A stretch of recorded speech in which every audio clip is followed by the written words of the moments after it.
नमस्कार, मैं हूं शम्स ताहिर खान और आप देख रहे हैं वारदात। करीब 20 साल पहले दिल्ली में एक बच्चा गायब हो जाता है। घर वाले तमाम कोशिश करते हैं, लेकिन उस बच्चे का कोई सुराग नहीं मिलता। अब तो घर वालों की उम्मीदें भी टूट चुकी थी। लेकिन तभी हाल ही में एक नौजवान साधु एक घर में पहुंचता है और बताता है कि वो उनका 20 साल पुराना वही खोया हुआ बेटा है। इसके आगे जो कुछ होता है वो उन तमाम माँ बाप के लिए जानना जरूरी है जिनका खोया हुआ बेटा अभी हाल में ही घर लौटा।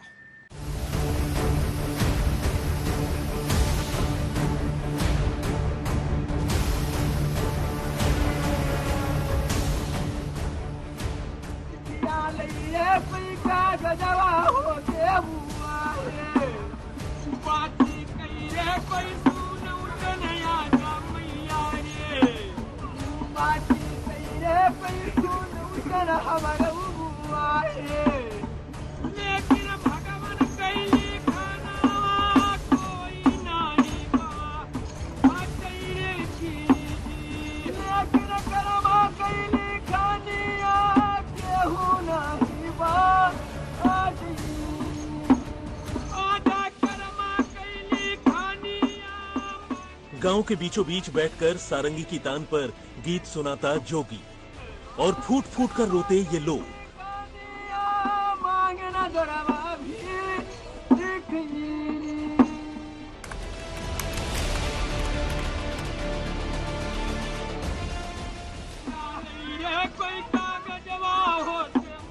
ये तस्वीरें हैं उत्तर प्रदेश के अमेठी जिले के गांव खरोली की, जहां अब से कोई 20 साल पहले गायब हुआ एक लड़का जब अचानक जोगी बनकर अपने घर लौट आया तो माहौल कुछ ऐसा ही बन पड़ा। क्या माँ, क्या बाप, क्या बुआ और क्या दादी, हर किसी की आंखों से अपने बिछड़े लाडले का प्यार आंसुओं की शक्ल में यूं ही झरझर बहने लगा।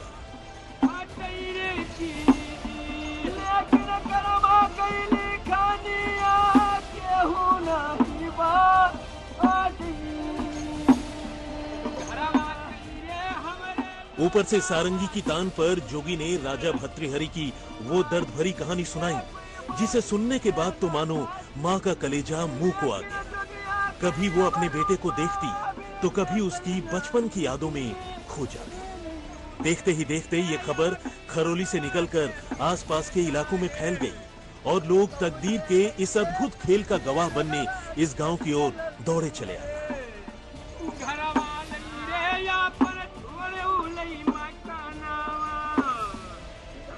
जोगी के इर्द गिर्द भावनाओं का समंदर उमड़ रहा था। कोई रोता था, कोई उसे जोग संन्यास छोड़कर गृहस्थी में वापस लौट आने की सलाह देता था, तो कोई उसे माँ बाप के ढलते उम्र का वास्ता। लेकिन दुनियादारी से दूर जोगी का मन जोग में कुछ ऐसा रमा कि उस पर किसी की बात का कोई असर ही नहीं था।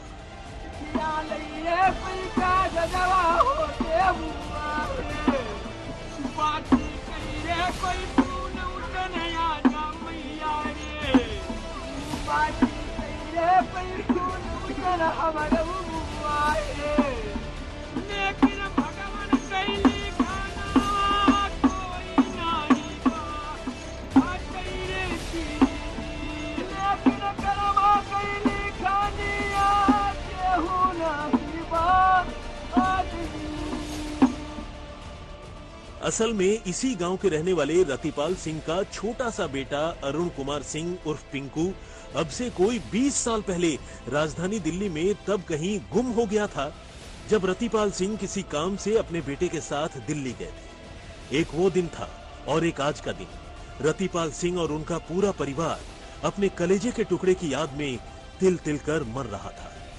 बेटे की गुमशुदगी के बाद उन्हें न तो कोई खोज खबर मिली और न ही ये पता चला कि उनका लाडला कहां और किस हाल में है, और तो और घर वालों को यहां तक पता नहीं था कि वो जिंदा भी है या नहीं। मगर 20 सालों से ज्यादा वक्त से चलते इसी दिमागी कशमकश के बीच 2 फरवरी को अचानक एक जोगी ने खुद को रतिपाल सिंह का बिछड़ा हुआ बेटा बताते हुए जब उनके घर में दस्तक दी तो सालों से कलेजे में दबी माँ बाप की सारी भावनाएं आंखों से उफन पड़ी।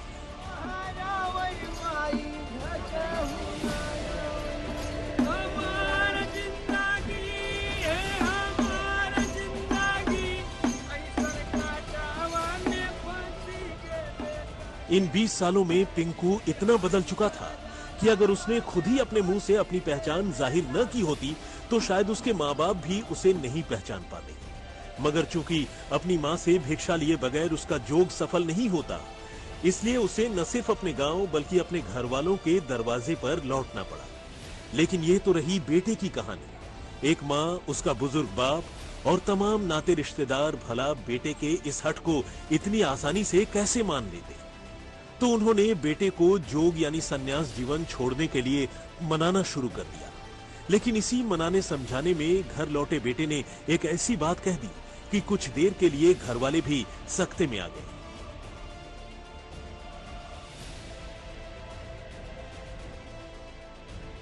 पिंकू उर्फ जोगी ने कहा कि जिस मठ ने उसे पाल पोस कर बड़ा किया है और जिस गुरु से उसने दीक्षा ली है, जब तक वो अपने गुरु का कर्ज नहीं चुका देता, न तो उसे मठ से आजादी मिलेगी और न ही जोग से। उसने खुद को झारखंड के पारसनाथ मठ का अनुयायी बताया और गुरु का कर्ज उतारने के लिए 11 लाख रुपए की भारी भरकम रकम मांग ली। मरता क्या न करता, घर वाले जोगी के आगे गिड़गिड़ाने लगे। बुजुर्ग बाप अपनी हैसियत का वास्ता देने लगा और माँ अपने दूध का कर्ज वापस मांगने लगी। अब बात मोल भाव पर आ गई और आखिरकार 3,60,000 रुपए में पिंकू की घर वापसी का सौदा तय हुआ।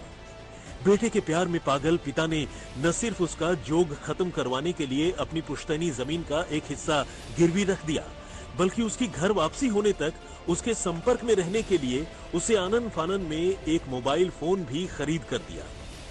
बेटे ने अपने पिता को कुछ एक अकाउंट नंबर दिए और अपनी राह ली। लेकिन इसी बीच 11 लाख रुपए से शुरू हुई सौदेबाजी, करीब 3.5 लाख रुपए में उसका रुकना, फिर फोन लेकर अचानक उसका आनन फानन में घर छोड़ देना, ये सारी बातें पिंकू के घर वालों के साथ साथ गांव वालों के मन में भी शंका पैदा कर रही थी। ऐसे में गांव के ही कुछ लड़कों ने जब झारखंड के पारसनाथ मठ के बारे में जानकारी जुटाने की कोशिश की तो पता चला कि वहां तो ऐसा कोई मठ है ही नहीं। हालांकि झारखंड के पारसनाथ में जैन संप्रदाय का एक प्रसिद्ध तीर्थ स्थल जरूर है। ऐसे में लोगों का शक अब जोगी बनकर गांव आए लड़के और उसके साथी पर गहराने लगा। इसके बाद जब पिंकू के पिता रतिपाल सिंह ने उसे पैसे देने के लिए उससे अकाउंट नंबर की मांग की तो उसने अपना अकाउंट नंबर देने की जगह झारखंड के किसी और आदमी का नंबर दे दिया। एक ऐसा आदमी जिस पर घर वालों के लिए यकीन करना मुश्किल था। शक के चलते ही जब घर वालों ने पिंकू को फोन कर उसकी लोकेशन पूछी तो उसने बताया कि वो झारखंड में है और अपने मठ की तरफ जा रहा है। लेकिन जब घर वालों ने उसे दिए गए अपने नए मोबाइल फोन की लोकेशन चेक की तो पता चला कि वो झारखंड में नहीं बल्कि उत्तर प्रदेश के गोंडा में है।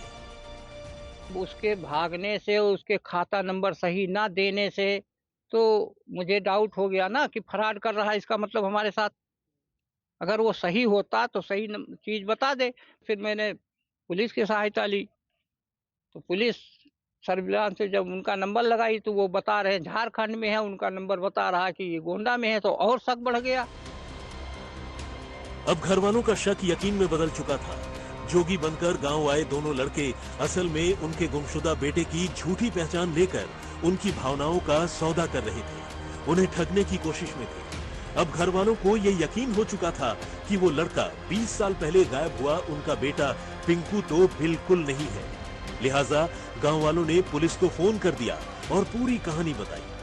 ये भी बता दिया कि किस तरह से उन्हें धोखा देकर उनसे कुछ रुपए और मोबाइल फोन लूटकर वो ठग चलते बने। असल में गुमशुदा पिंकू के कई रिश्तेदारों ने भावनाओं में आकर उसे हजारों रुपए यूं ही दे दिए थे।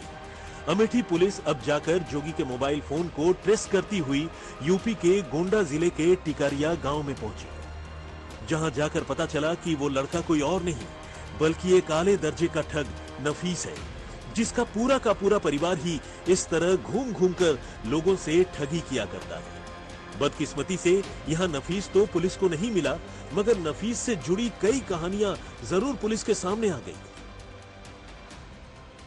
श्री रतिपाल सिंह द्वारा बताया गया कि कुछ दिन पूर्व साधु वेश में एक व्यक्ति आया, जिसे हम लोगों ने अपना खोया हुआ बेटा समझकर कुछ अनाज तथा उनके द्वारा पुनः फ़ोन कर कुछ पैसे मांग कर ठगी की जा रही है।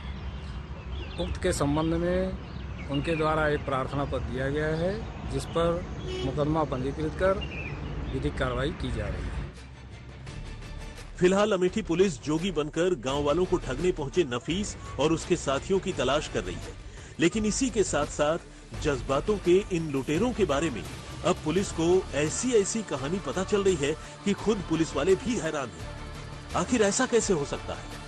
नफीस और उसके गैंग के लोगों ने न तो कोई पहली बार किसी को ठगा है और न ही घात किया है, बल्कि इससे पहले पूरे देश में बेशुमार जगहों पर जोगी बनकर वो लोगों को चूना लगा चुके हैं। गोंडा से अंचल श्रीवास्तव, मिर्जापुर से सुरेश कुमार सिंह, दरभंगा से प्रहलाद कुमार के साथ अभिषेक त्रिपाठी, अमेठी, आज तक। जोगी के भेष में बेटे के लौट आने की कहानी जब पुलिस के कानों तक पहुंची, तब तफ्तीश के दौरान पुलिस को पता चला कि हाल ही में ऐसे कई गुमशुदा बच्चे अपने घरों को लौट आए, लेकिन सिर्फ कुछ वक्त के लिए। उसके बाद वो फिर गायब हो गए। अब सवाल ये है कि आखिर माँ बाप के जज्बातों को ठगने वाले इन ठगों के गिरोह को ये पता कैसे चलता है कि किस घर का बच्चा गुम है।